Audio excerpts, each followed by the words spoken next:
Salut à tous. Alors, il y a quelques semaines, la chaîne La Statistique expliquée à mon chat a partagé une de mes vidéos. Le résultat fut une augmentation drastique de mon nombre d'abonnés, dépassant ainsi rapidement les 10 000. Ce qui est super cool, et je vous remercie tous de l'intérêt que vous portez à l'épidémiologie ou aux statistiques. Et du coup, ça me pousse à respecter la tradition tacite qui consiste à faire une FAQ pour l'occasion. Donc, si vous avez des questions, n'hésitez pas à les laisser en commentaire, j'y répondrai après l'épisode 12. Mais je me suis dit que faire une vidéo uniquement pour dire « Youhou, posez-moi vos questions », c'était un peu gouge rose je graine. Enfin, pardon, c'était un peu sec. Il y a peut-être moyen de rester dans le thème de la statistique et de faire un petit truc en plus. Alors, j'ai traîné un peu dans les fonctionnalités statistiques de ma chaîne pour voir si je trouvais un truc intéressant à dire. La vidéo sur l'IMC a été vue plus de 30 000 fois, et je peux voir quelle proportion de la vidéo a été regardée en moyenne par les gens. Et je peux regarder ce pourcentage moyen en fonction des pays. En faisant ça, j'ai remarqué quelque chose de marrant. En France, vous avez regardé 54% de la vidéo en moyenne, alors qu'au Venezuela ou au Bénin, les gens sont bien plus restés sur la vidéo, 100% et 77%. Et de la même façon, en Albanie ou en Inde, les gens ont zappé ultra vite, 0% et 30% seulement de la vidéo vue. J'ai regardé vite fait sur YouTube si des gens avaient déjà commenté ce phénomène. J'ai trouvé des vidéos d'Amixem et de Pierre Cross qui effectivement s'amusaient avec des trucs similaires. J'aurais pu en rester là et me dire que les Béninois sont beaucoup plus sensibles à l'épidémiologie que les Indiens. Sauf que sur YouTube, j'essaye de me faire passer pour un mec qui s'y connaît vaguement en statistiques. Alors j'ai le devoir de reconnaître ici un biais qui me dit d'être très méfiant sur ses interprétations. Ce biais, Tversky et Kahneman l'appelaient « insensitivity to sample size ». Il est assez simple à comprendre. Des estimations de paramètres d'une population générale ont plus de chances d'être extrêmes quand elles sont calculées à partir de petits échantillons.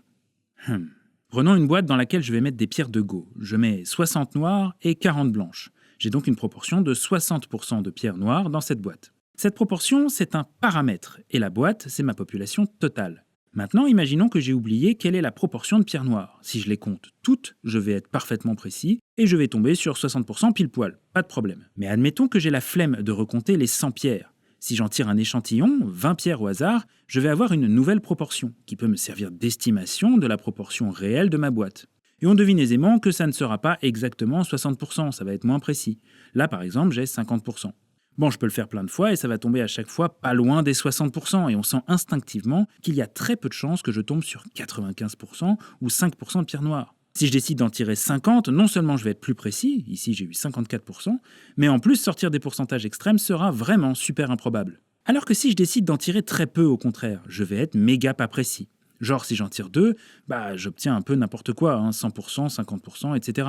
Et du coup, c'est hyper probable que j'obtienne du 100% ou du 0%. Et le cas extrême où je n'en tire qu'une seule, j'ai obligatoirement soit 0, soit 100% de pierre noire. Eh bien, pour mes vues sur YouTube, c'est pareil. Sauf que c'est pas noir ou blanc, mais pourcentage de la vidéo regardée. Et que je ne connais pas la valeur moyenne dans la population générale. J'ai juste des échantillons qui correspondent à des pays, comme par exemple le Venezuela ou l'Albanie. Du coup, quand je vois des pourcentages extrêmes qui m'étonnent, je me dois de vérifier à quelle taille d'échantillon ils correspondent, c'est-à-dire quel est le nombre de vues derrière ce pourcentage. Si ces moyennes correspondent à de très petits nombres de vues, alors je sais qu'elles seront par définition super imprécises.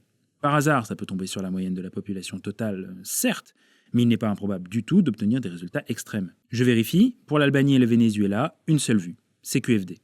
Je n'ai aucune idée de la vraie moyenne des proportions des vues en Albanie. Mais avec seulement une vue, je ne suis pas surpris un instant de ce genre de résultat. Le Bénin et l'Inde, avec leurs 5 et 24 vues respectives, ne sont pas trop surprenants non plus. Cet effet, il peut se représenter facilement.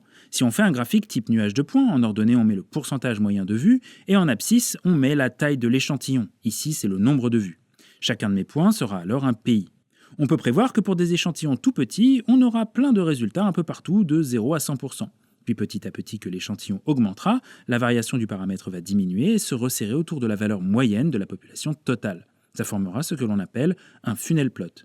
Et si un point s'en écarte franchement, il faudra se poser des questions. Voyons voir ce que ça donne avec cette vidéo précisément. J'ouvre le rapport YouTube avec Excel, je trace le graphe et on voit que dalle. On voit que dalle parce que j'ai beaucoup de vues en France et très peu ailleurs. Alors je pourrais faire un graphique super large, mais ça serait super moche et on ne verrait rien. Alors je vais faire un truc assez classique. Je vais prendre une échelle logarithmique pour mon nombre de vues. Au lieu d'avoir des graduations qui vont de une vue en une vue, je vais avoir des graduations un peu spéciales qui vont en puissance de 10. Une vue, 10 vues, 100 vues, 1000 vues, etc.